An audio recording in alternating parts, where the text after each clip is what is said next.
अस्सलामुअलैकुम, welcome to today's lecture.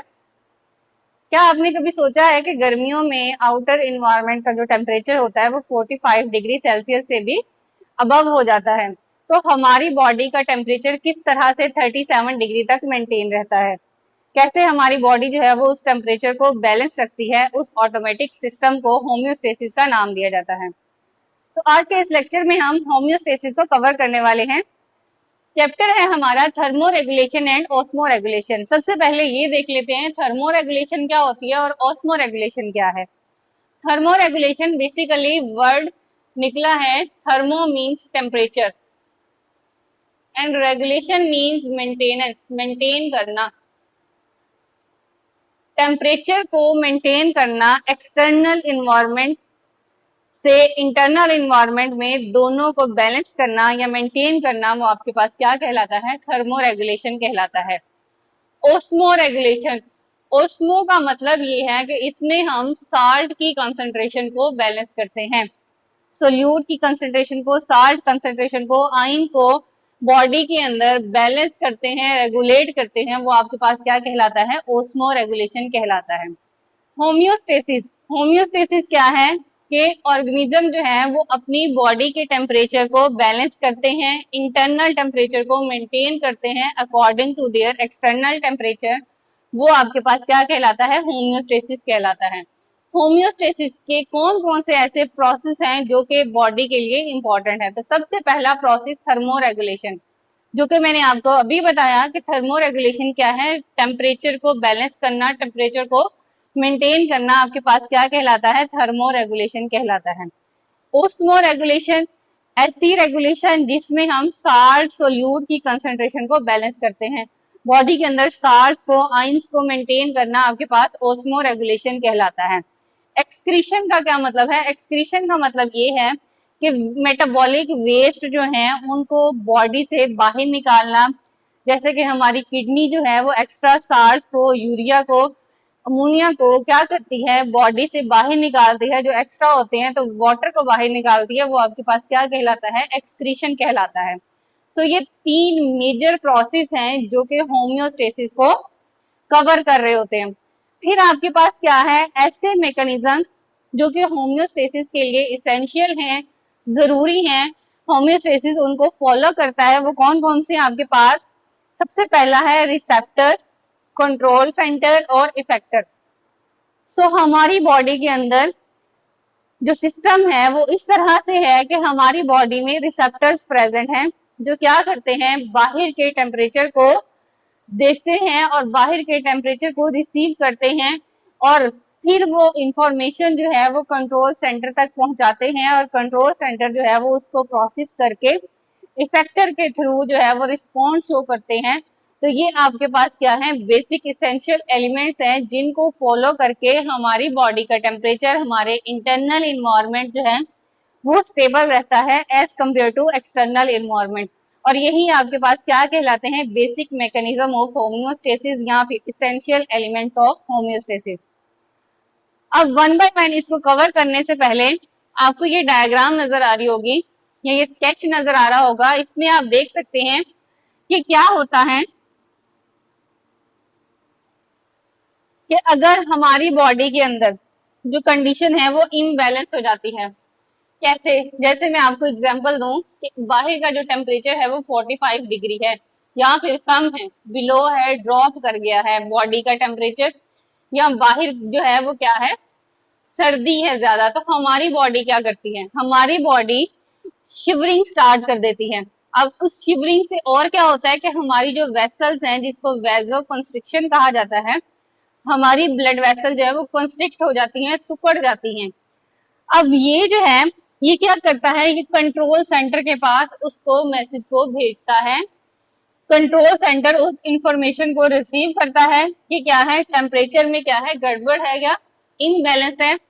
फिर control centre जो है वो बेसिकली तीन मेजर कंट्रोल सेंटर है आपके पास, कौन कौन से, brain, spinal cord and glands. और कौन से ग्लैंड्स, एंडोक्राइन ग्लैंड्स। फर्दर आगे मैं बताऊंगी कि एंडोक्राइन ग्लैंड्स कौन से होते हैं।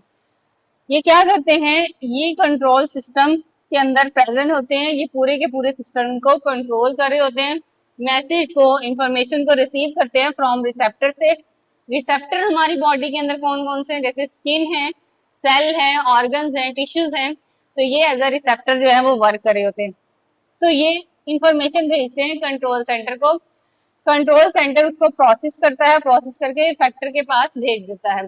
कैसे, बॉडी का टेम्परेचर ड्रॉप हुआ तो वो रिसेप्टर ने उसको क्या किया, कंट्रोल सेंटर के पास भेजा, कंट्रोल सेंटर ने उसको क्या किया कि प्रोसेस किया, प्रोसेस करने से इफेक्टर के पास भेजा, इफेक्टर ने क्या किया, रिस्पॉन्स शो किया, हीट प्रोडक्शन स्टार्ट कर दी। अब उससे क्या हुआ कि जो वेजो कंस्ट्रिक्शन हुई थी वो वेजो डायलेशन में कन्वर्ट हो गई। मतलब ये कि जो हमारी वेसल्स जो है वो सिकुड़ी थी वो किस में कन्वर्ट होगी, वो डायलेट हो गई, फैल गई।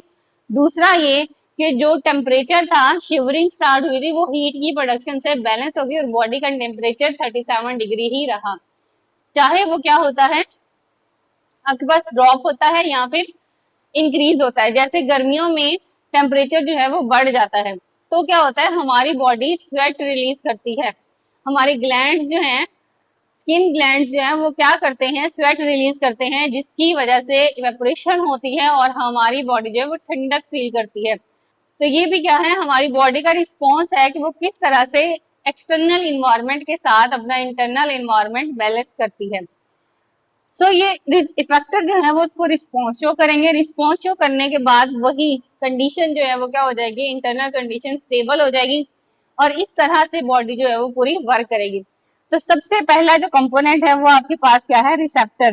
रिसेप्टर बेसिकली वो क्या है कि जो एक्सटर्नल इन्वायरमेंट को रिसीव करते हैं, जैसे सेल्स हो सकते हैं, जैसे टिश्यूज हो सकते हैं, जैसे हमारी बॉडी के ऑर्गन्स हो सकते हैं, जैसे बहुत सारे सब सेलुलर कंपोनेंट्स हो सकते हैं। ये क्या करते हैं, ये होने वाले बाहर के टेम्परेचर को रिसीव करते हैं या फिर गड़बड़ को रिसीव कर रहे होते हैं, डिटेक्ट कर रहे होते हैं उसको। फिर ये क्या करते हैं, जैसा कि इंटरनल इन्वायरमेंट में ब्लड वेसल्स का सिकुड़ जाना, डायलेट हो जाना, बैरो रिसेप्टर्स वगैरह, या फिर एक्सटर्नल इन्वायरमेंट में थर्मो रेगुलेट होना, टेम्परेचर का रेगुलेट होना हमारी स्किन के साथ। जैसे मैंने अभी आपको एग्जांपल दी कि स्वेट रिलीज होता है और उससे क्या हो जाती है, इवेपोरेशन हो जाती है और हमारी बॉडी ठंडक फील करती है, जिसकी वजह से आउटर इन्वायरमेंट के साथ हमारी बॉडी क्या कर रही होती है, आउटर इन्वायरमेंट के साथ मुकाबला कर रही होती है और बॉडी के टेम्परेचर को बैलेंस कर रही होती है। नेक्स्ट हमारे पास आता है कंट्रोल सेंटर। कंट्रोल सेंटर में मेजर 3 कंट्रोल सेंटर्स होते हैं, brain, spinal cord and endocrine glands. अब एंडोक्राइन ग्लैंड्स है क्या, एंडोक्राइन ग्लैंड्स ऐसे ग्लैंड जिनको डक्टलेस ग्लैंड कहा जाता है। डक्टलेस ग्लैंड कौन से होते हैं, वो ग्लैंड जो अपनी सेक्रीशन को सेक्रेट करते हैं डायरेक्ट ब्लड के अंदर। जैसे हमारे थायराइड ग्लैंड है, ये आपके पास क्या है, एंडोक्राइन ग्लैंड है, ये डायरेक्ट रिलीज करते हैं सेक्रीशन को किसके अंदर, ब्लड के अंदर। तो ये कंट्रोल सेंटर जो है ये क्या करते हैं, रिसेप्टर से आने वाली इंफॉर्मेशन को रिसीव करते हैं, उसको रिसीव करने के बाद उसको प्रोसेस करते हैं, प्रोसेस करने के बाद आपके पास वो क्या करते हैं, सेट पॉइंट तक इंश्योर करने के लिए, जो बॉडी का सेट पॉइंट है उसको इंश्योर करने के लिए वो मैसेज को भेज देते हैं इफेक्टर्स के पास। इफेक्टर्स बेसिकली आपके पास या तो मसल्स होते हैं या जैसे मैंने आपको बताया ग्लैंड्स होते हैं। अब ये मसल्स और ग्लैंड्स ये क्या करते हैं, मसल जो है वो कॉन्ट्रैक्ट और रिलैक्स करके क्या करते हैं, बॉडी को, बॉडी के इंटरनल इन्वायरमेंट को स्टेबल कर देते हैं। ग्लैंड जो है वो डिफरेंट सेक्रीशंस करके ब्लड के अंदर वो क्या करते हैं, सेक्रीशन के थ्रू जो है वो बॉडी के टेम्परेचर या बॉडी के आइंस को या साल्ट को बैलेंस कर देते हैं। ये वो इंफॉर्मेशन रिसीव करते हैं जो कंट्रोल सेंटर से आती है। उसको रिसीव करने के बाद क्या करते हैं, उसको रिस्पॉन्ड करते हैं, जैसे हमारे मसल्स का कॉन्ट्रैक्ट और रिलैक्स होना। अब इसमें एग्जाम्पल आपको मैंने अभी दी है और दोबारा से मैं आपको वही एग्जाम्पल जो है वो रिवाइज करती हूँ। जैसे हमारी बॉडी का टेम्परेचर ड्रॉप हो जाता है, हमारी बॉडी का जो सेट पॉइंट है, जो टेम्परेचर है वो कितना है, वो टेम्परेचर आपके पास है 37 डिग्री सेल्सियस।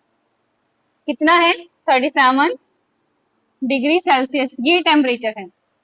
अब इससे या तो वो ड्रॉप करे 0 डिग्री सेल्सियस से या फिर वो क्या करे, इंक्रीज करे 45 डिग्री सेल्सियस। जब वो टेम्परेचर ड्रॉप कर जाता है तो क्या होता है, बॉडी जो है वो शिवरिंग स्टार्ट कर देती है, सर्दी लगना शुरू हो जाती है, या फिर वेजो कंस्ट्रिक्शन स्टार्ट कर देती है। वेजो कंस्ट्रिक्शन क्या है, वेजो मीन्स वेसल्स, कंस्ट्रिक्शन मीन्स उसका सिकुड़ जाना। तो ये आपके पास क्या कहलाती है,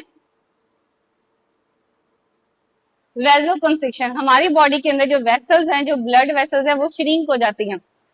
अब होता क्या है वहां पे, तो फिर रिस्पॉन्ड में जब ये कंट्रोल सेंटर के पास ये इंफॉर्मेशन जाती है, तो कंट्रोल सेंटर उसको क्या करता है, उसको प्रोसेस करके उसको इफेक्टर के पास भेज देता है उस मैसेज को। तो इफेक्टर क्या करते हैं, रिस्पॉन्स शो करते हैं। क्या रिस्पॉन्स शो करते हैं, हीट की प्रोडक्शन स्टार्ट कर देते हैं।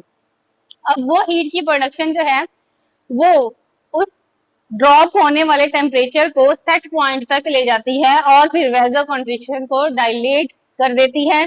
शिवरिंग जो है वो बंद हो जाती है, स्टॉप हो जाती है, और इस तरह से बॉडी का टेम्परेचर जो है वो क्या हो जाता है, वो बैलेंस हो जाता है। तो ये जो है आपके पास क्या है, किस तरह से होम्योस्टेसिस जो है वो मेंटेन होता है, किन बेसिक कंपोनेंट्स के थ्रू, रिसेप्टर के थ्रू, जो कि मैसेज को क्या कर रहा होता है, इंफॉर्मेशन को रिसीव कर रहा होता है, कहाँ से डिटेक्ट कर रहा होता है, इंटरनल इन्वायरमेंट को एक्सटर्नल इन्वायरमेंट से, और फिर डिटेक्ट करने के बाद कंट्रोल सेंटर को भेजता है, और कंट्रोल सेंटर जो है वो फर्दर इफेक्टर तक भेजती है, और इफेक्टर रिस्पॉन्स शो करते हैं। सो इस टॉपिक से रिलेटेड आपका कोई क्वेश्चन है तो कमेंट बॉक्स में मुझसे जरूर पूछें। चैनल को सब्सक्राइब करें, वीडियो को लाइक एंड शेयर करें। मिलते हैं एक नई वीडियो में एक नए टॉपिक के साथ, तब तक के लिए मुझे इजाजत दीजिए। अल्लाह हाफिज।